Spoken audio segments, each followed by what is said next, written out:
నమస్తే, welcome to our channel. నేను మీ సిరి. Already పీకే గారు అయితే ఒక స్టేట్మెంట్ పాస్ చేశారు. అదేంటంటే బొత్స సత్యనారాయణ గారు రాజీనామా అంటే వేరే పార్టీకి జంప్ అవుతారని చెప్పేసి తను చెప్పడం జరిగింది. సో అదే రకంగా ఇప్పుడు తన రాజీనామా ఏదైతే లెటర్ ఉందో అది సోషల్ మీడియాలో వైరల్ అవుతుంది. సో ఈ అంశాన్ని మనకి వివరించడానికి మనతో పాటు ఉన్నారు ప్రముఖ senior journalist, political analyst C S Rao గారు. నమస్కారం సార్. నమస్తే సార్, ఇప్పుడు చూస్తున్నట్టయితే బొత్స సత్యనారాయణ గారి రాజీనామా లెటర్ వైరల్ అవుతుంది. సో ఇది నిజంగా తను రాజీనామా చేశారా లేకపోతే ఇది ఒక ఫేక్ అనుకోవాలా? ఇప్పుడు ఒకటి రాజీనామా లెటర్ అయితే ఒకటి సర్క్యులేట్ అవుతుంది వాట్సాప్ గ్రూప్లో, వాట్సాప్ యూనివర్సిటీలో సర్క్యులేట్ అవుతున్నటువంటి లెటర్. అది అచ్చుగుద్దినట్టు వైఎస్ఆర్ కాంగ్రెస్ పార్టీ లెటర్ మీద రాసినట్టే ఉంది. అది సంతకం కూడా ఈ బొత్స సత్యనారాయణ సంతకం లాగానే ఉంది కంప్లీట్గా. సరే, అది సేమ్ తయారు చేయొచ్చు, అది పెద్ద ఇష్యూ కాదు. బట్ ఆ లెటర్ చూసిన తర్వాత నిజంగానే బొత్స సత్యనారాయణ రాజీనామా చేశారా అని చెప్పి అనుకుంటారు చాలామంది. ఈవెన్ నాకు కూడా పంపించిన వాళ్ళు ఉన్నారు ఆ లెటర్. మనకంటే తెలుసు కాబట్టి ఇది ఫేక్లే అనుకుంటాం, కానీ చాలామంది అది నిజం అనుకుంటున్నారు. దానికి కారణం ఏంటంటే ఇటీవల కాలంలో ప్రశాంత్ కిషోర్ ఇచ్చిన ఇంటర్వ్యూ ఒకటి ప్రైవేట్ ఛానల్కి ఇచ్చిన ఇంటర్వ్యూలో బొత్స సత్యనారాయణ తెలుగుదేశం పార్టీలోకి జంప్ అవబోతున్నారు అనేటువంటి ఒక పెద్ద స్టేట్మెంట్ ఇచ్చారు. ప్రశాంత్ కిషోర్ ఆ స్టేట్మెంట్ ఇవ్వాల్సిన అవసరం లేదు ఆ ఇంటర్వ్యూలో, కానీ ఇచ్చారు అని అంటే పక్కాగా. తన గురించి ఇంకా అనేక అంశాలు కూడా చెప్పారు కదా సార్. తను ఏ పార్టీలో ఉన్నా కూడా ఆ పార్టీని ముంచేస్తాడు, తను నమ్మక ద్రోహం చేస్తాడు అని చెప్పేసి కూడా తను చెప్పడం జరిగింది. సో అవన్నీ మాట్లాడారు. డబ్బులు తీసుకొని పని చేస్తాడని చెప్పేసి నన్ను అన్నారు, కానీ వాళ్ళు ఏం చేస్తున్నారో చూడండి అని చెప్పేసి ప్రశాంత్ కిషోర్ గారు బొత్స గురించి మాట్లాడడం జరిగింది. అది నిజమే కదా, ఏ పొలిటీషియన్ అయినా డబ్బులు తీసుకోకుండా పని చేస్తాడా? దానికి తను చెప్పాడు కదా సార్. పీకే చెప్పింది ఏంటంటే, నేను డబ్బులు తీసుకొని నా వర్క్ నేను చేశాను, అది నేను వర్క్ చేయడం అంటారు, నేనేమి ఇదిగా చేయలేదని చెప్పాడు. అది ఓపెన్ కదా, బిజినెస్ డీల్. అది ఇట్ ఇస్ బిజినెస్ డీల్, కంప్లీట్గా బిజినెస్ డీల్. ఆ రోజున ప్రశాంత్ కిషోర్ రాజకీయ వ్యూహకర్తగా వ్యవహరించడానికి, జగన్మోహన్ రెడ్డి సీఎం కావడానికి ఏం చేయాలో ఆ టిప్స్ ఇవ్వడానికి, రాజకీయ వ్యూహాలను రచించడానికి ఆయన పెట్టుకున్నాడు. అది ప్యూర్గా జగన్మోహన్ రెడ్డికి ప్రశాంత్ కిషోర్కి మధ్య ఉన్న బిజినెస్ డీల్. కానీ రాజకీయ నాయకులకు అట్ట కాదు కదా. రాజకీయ నాయకులకి ప్రజలకి మధ్య బిజినెస్ డీల్ ఉండదు, కేవలం సర్వీస్ ఉంటుంది. సర్వీస్ చేస్తాం మేము మీకు అని చెప్పి ప్రమాణ స్వీకారం చేసి వస్తారు వాళ్ళు గెలిచిన తర్వాత. అవును, కానీ వాళ్ళు చేసేది ఏంది మరి? ప్రశాంత్ కిషోర్ చెప్పింది నిజమే కదా. డబ్బులు తీసుకోకుండా ఏ రాజకీయ నాయకుడైనా పనిచేస్తాడా అని క్వశ్చన్ వేసుకుంటే వచ్చే సమాధానం అందరికీ తెలుసు, మనం చెప్పవసరం లేదు. సో కాబట్టి ప్రశాంత్ కిషోర్ చెప్పింది నిజమే. ప్లస్ బొత్స సత్యనారాయణ గురించి ప్రత్యేకంగా ఎందుకు చెప్పారంటే, ఇప్పుడు ఎవరైనా దొంగతనం చేస్తారు, దానికి మించి చేస్తే గజ దొంగలు అంటారు, దానికి మించి చేస్తే డెకాయిట్స్ అంటారు.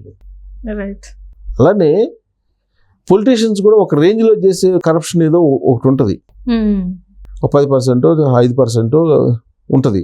అలా కాకుండా బ్లాక్మెయిల్ చేసి తీసుకునే వాళ్ళు ఉంటారు, వాళ్ళ రేంజ్ వేరు. తర్వాత ఆర్థికపరమైనటువంటి అసలు నేరాలు చేసేవాళ్ళు కొంతమంది ఉంటారు, వాళ్ళ రేంజ్ మళ్ళీ ఇంకో రకం ఉంటుంది. అలా కాకుండా భూదోపిడీ చేసేవాళ్ళు కొంతమంది ఉంటారు, భూములు కబ్జాలు లేదంటే భూములు సెటిల్మెంట్ చేసేవాళ్ళు, వాటి ద్వారా సంపాదించే వాళ్ళు ఒకరు ఉంటారు. సో అవన్నీ చూసిన తర్వాత అందరికన్నా ఎక్కువగా బొత్స సత్యనారాయణ చేస్తారనేది ఆయన చెప్పినటువంటి భావన అనుకుంటున్నాను నేను, ఆయన చెప్పినటువంటి భావన. ప్లస్ ఆయన ఏ పార్టీలో ఉన్నా ఆ పార్టీకి ద్రోహం చేస్తాడు అనేది ఏదైతే ఉందో అది బొత్స సత్యనారాయణ యాక్చువల్గా బేసికల్గా అయితే బొత్స సత్యనారాయణ ప్రమాదకరమైనటువంటి పొలిటీషియన్ కాదు, నాకు కూడా తెలుసు. Is very friendly politician. ఆయన వైఫ్ కూడా, ఆవిడ కూడా పొలిటీషియన్గా మంచి పేరు తెచ్చుకున్నారు. గతంలో ఎంపీగా కూడా చేశారు, ఆవిడ జిల్లా పరిషత్ చైర్మన్ కూడా చేశారు. సో అంత ప్రమాదకరమైన పొలిటీషియన్ కాదు. మరి ప్రశాంత్ కిషోర్ ఎందుకు చెప్పాడో తెలియదు. ఒకటేంటంటే పార్టీలు మారుతారంటే ఏ రాజకీయ నాయకుడైనా కానీ తన రాజకీయ భవిష్యత్తు కోసం పార్టీలు మారడం అనేది సహజం. మరి షర్మిల గారు కూడా చెప్పారు కదా, అంటే ఇప్పుడు వాళ్ళ అమ్మని తప్పుగా ఆన్ రికార్డ్ తప్పుగా మాట్లాడారు, రాజశేఖర రెడ్డి గారిని కూడా తప్పుగా మాట్లాడారు బొత్స. అట్లాంటి అతన్ని నువ్వు ఒక తండ్రి ప్లేస్ లో ఎట్లా పెట్టావు, తండ్రిని అని చెప్పుకుంటున్నావు అని చెప్పేసి తను కూడా అన్నాడు. చెప్పారు. ఇప్పుడు ఏ రాజకీయ నాయకుడిని తీసుకున్నా కానీ ఆ రాజకీయ పార్టీలో ఉన్నంత వరకే ఆ రాజకీయ పార్టీ యొక్క పాలసీని చెప్తారు. పార్టీ మారిన తర్వాత వేరే పార్టీకి వెళ్తే వేరే పార్టీ పాలసీ చెప్తారు. బొత్స సత్యనారాయణ అంతకుముందు కాంగ్రెస్లో ఉన్నాడు, పిసిసి అధ్యక్షుడిగా చేశాడు ఆయన. కాంగ్రెస్ పార్టీలో ఉన్నప్పుడు కాంగ్రెస్ వాయిస్ వినిపించారు. ఆ రోజున వైఎస్ఆర్ కాంగ్రెస్ పార్టీ నుంచి విజయమ్మ అసెంబ్లీలోకి అడుగుపెట్టారు ఎమ్మెల్యేగా. ఆవిడ మీద కాంగ్రెస్ పార్టీ అధికారంలో ఉంది ఆ రోజున. సో కాబట్టి ఆవిడ మీద అటాక్ చేశారు. అసలు మీ ఆయన్ని చంపింది ఎవరమ్మా? అని చెప్పి మీరేగా చంపుకున్నారు అన్నట్టుగా మాట్లాడాడు ఆయన. అంటే ఇప్పుడు రాజశేఖర రెడ్డి గారు కూడా కాంగ్రెస్ లోనే ఉండి ఆ పార్టీలో ఉండి చనిపోయారు కదా. 2 దఫాలుగా ఆయన ముఖ్యమంత్రిగా కాంగ్రెస్ పార్టీకి చేసినా కూడా ఆయన గురించి అట్లా తప్పుగా ఎట్లా మాట్లాడతారు? ఆయన గురించి తప్పుగా మాట్లాడారు, రాజశేఖర రెడ్డి గురించి. మద్యం తాగకుండా ఏ రోజైనా ఉన్నారా షర్మిల మీ నాన్న చెప్పు అని చెప్పేసి కూడా అన్నారు కదా సార్. ఫ్రెండ్లీ వాళ్ళు. ఆ రోజున పిసిసి అధ్యక్షులుగా ఉన్నారు, బొత్స సత్యనారాయణ సీఎంగా ఆయన ఉన్నారు. ఇద్దరు బహుశా అదే ఇప్పుడు అందరూ గట్టుగదులు పెట్టుకుని అందరూ చేసే పనే కదా. తాకుండా ఉన్నారా అది అని చెప్పేసి మాట్లాడేది. ఇలాంటి వ్యక్తిని నువ్వు దగ్గరికి ఎట్లా తీసుకున్నావు అని చెప్పేసి షర్మిల గారు అన్నారు. అంటే ఈయన ఒకలాంటి అంటే కనిపించకుండానే అందరినీ ఇబ్బంది పెట్టే మనిషి అన్నట్టు. అదే నేను చెప్తుంది. ఇప్పుడు ఇదే షర్మిల ఆ రోజున కాంగ్రెస్ పార్టీని ఏకిపారేశారు, తెలుగుదేశం పార్టీని ఎక్కిపారేశారు. వాళ్ళ అన్నకి అండగా నిలిచారు, వాళ్ళ అన్నని సీఎం చేసేదాకా కష్టపడ్డారు. ఇప్పుడు వాళ్ళ అన్నని తిడుతుంది కదా, దించడానికి కష్టపడుతుంది. దించడం కాదు అసలు దుర్మార్గుడు అంటుంది కదా. సరే దించడం ఎక్కడం అది ఆంధ్రప్రదేశ్ ప్రజలు వాళ్ళు డిసైడ్ చేస్తారు, అది వాళ్ళ ఇష్టం. కానీ ఇప్పుడు ఈ దుర్మార్గుడు అంటుంది కదా, దుర్మార్గుడు అసలు దారుణమైన మనిషి అని చెప్తుంది కదా. మరి ఇంత దారుణమైన మనిషికి ఆ రోజు సపోర్ట్ చేసావు?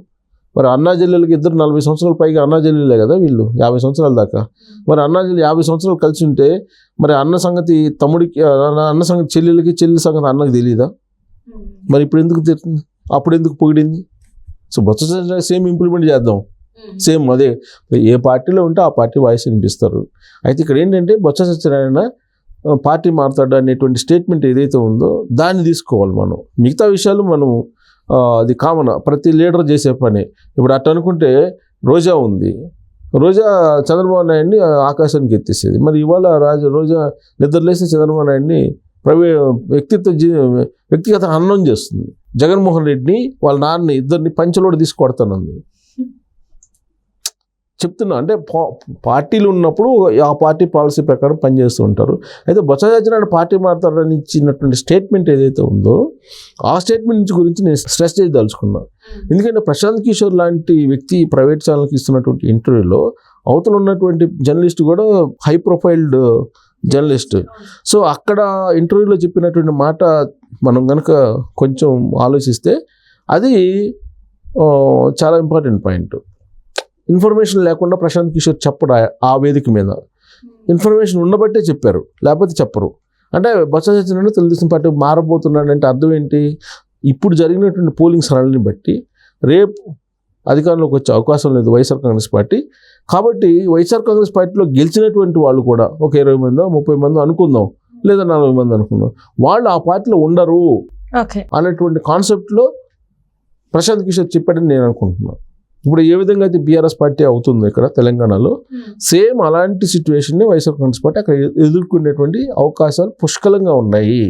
ఒకవైపు బీజేపీ ఉంది, ఇంకొక వైపు జనసేన ఉంది, మరోవైపు తెలుగుదేశం పార్టీ ఉంది. ఈ 3 పార్టీల్లో ఏ పార్టీలోకైనా వెళ్ళచ్చు వైఎస్ఆర్ కాంగ్రెస్ పార్టీలో ఉండేటువంటి ఎమ్మెల్యేలు. పవర్ ఉన్నంత వరకే, పవర్ లేకపోతే జీరో. ఎవరైనా కేసీఆర్ ఏమన్నాడు, నేను దేశానికి అధినేత, దేశకీ నేత అని చెప్పి హోర్డింగ్స్ పెట్టుకున్నారు ఇతర రాష్ట్రాల్లో.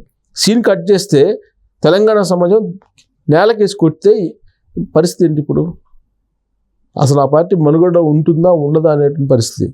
రేపు రాబోయేటువంటి జూన్ 4న వచ్చే రిజల్ట్ సేమ్ వైఎస్ఆర్ కాంగ్రెస్ పార్టీకి అసలు ఆ పార్టీ ఉంటుందా ఉండదా అని నిర్ణయించుకునేటువంటి ఫలితాలు రాబోతున్నాయి. అలా ఫలితాలు వచ్చే కనుక ప్రతికూలంగా వైఎస్ఆర్ కాంగ్రెస్ పార్టీ నుంచి పొలోమని తెలుగుదేశం పార్టీకో, జనసేనకో, బీజేపీలోకో వెళ్ళేటువంటి అవకాశం ఉంది. గెలిచినటువంటి వాళ్ళు కూడా ఆ జాబితాలో బహుశా నేను అనుకోవటం బొత్స సత్యనారాయణ ముందున్నాడని చెప్పి ఆయన ఎక్స్పెక్ట్ చేసి ఆయనకి ఇన్ఫర్మేషన్ ఉండబట్టే బహుశా అది అని ఉంటారు. దానికి బలం చేకూరని ఇప్పుడు సోషల్ మీడియాలో చక్కర్లు కొడుతుంది ఆయన రాజీనామా లెటర్. దాన్ని ఖండిస్తూ కొద్దిసేపటి క్రితం బొత్స సత్యనారాయణ ప్రెస్ మీట్ పెట్టారు. ప్రెస్ మీట్ పెట్టి మాట్లాడారు, అది ఫేక్ లెటరు, దాని మీద నేను కేసు పెడుతున్నాను, అది ఎవరు రిలీజ్ చేశారో కూడా వాళ్ళ సంగతి చూస్తాను అని చెప్పి ఆయన ఒక కేసు ఫైల్ చేయడానికి రెడీ అయ్యాడు. ప్రెస్ మీట్ పెట్టి ఖండించారు ఆయన సత్యమని ఇద్దరు. సో అది ఫేక్ లెటర్ అని ఆయన చెప్పాడు. సో భవిష్యత్తులో రాజకీయాల్లో ఇది జరిగిద్ది, ఇది జరగదని చెప్పి చెప్పడానికి లేదు. రాజకీయాల్లో ఏదైనా సాధ్యం. మిగతా రంగాల్లో కన్నా రాజకీయ రంగంలో ఎనీథింగ్ పాసిబుల్, ఇంపాసిబుల్ అనేది ఉండదు. బొత్స సత్యనారాయణ ఇప్పుడు ఒకవేళ ఫేక్ లెటర్ అని ఖండించవచ్చు, బట్ తర్వాత తెలుగుదేశం పార్టీలోకి వెళ్ళినా ఆశ్చర్యపోవసల్లా. ఇప్పుడు కన్నాలక్ష్మి నాయుడు తెలుగుదేశం పార్టీకి వెళ్ళలేదు. ఆ కన్నాలక్ష్మి నాయుడు కానీ సీనియర్ లీడర్ ఏం కాదు కదా ఆయన. సేమ్ ఆల్మోస్ట్ ఇద్దరు ఒక సీనియర్సే. మరి ఆయన వెళ్ళాడు కదా, ఈయన వెళ్ళకపోవటం వెళ్ళడని మనం ఎలా చెప్పగలం? సో కాబట్టి రాజకీయాల్లో ఏదైనా సాధ్యమే. పూర్తిగా మనం ప్రశాంత్ కిషోర్ లెటర్ని స్టేట్మెంట్ని కానీ ఇప్పుడు రిలీజ్ చేసిన లెటర్ని కానీ పూర్తిగా కొట్టేళ్ళాం.